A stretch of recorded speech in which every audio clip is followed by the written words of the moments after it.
I'm one of those people, if someone says you should, my brain immediately goes, you should kiss my ass.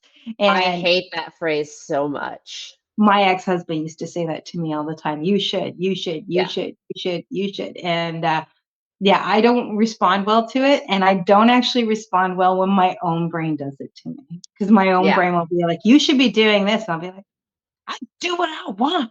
I really hate it when it's used in place of asking a question.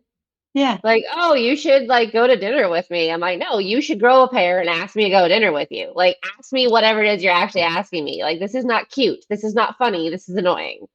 Yeah, from when someone says you should to me, yeah, my heels get, it's like my heels automatically grow spurs that dig into the ground, and it's like, and yeah, so Yeah. I have to really work with it because it's, sometimes they might be trying to be helpful, but my brain just heard you should and just went, no, thank you. Yep. Oh God, we are so the same person.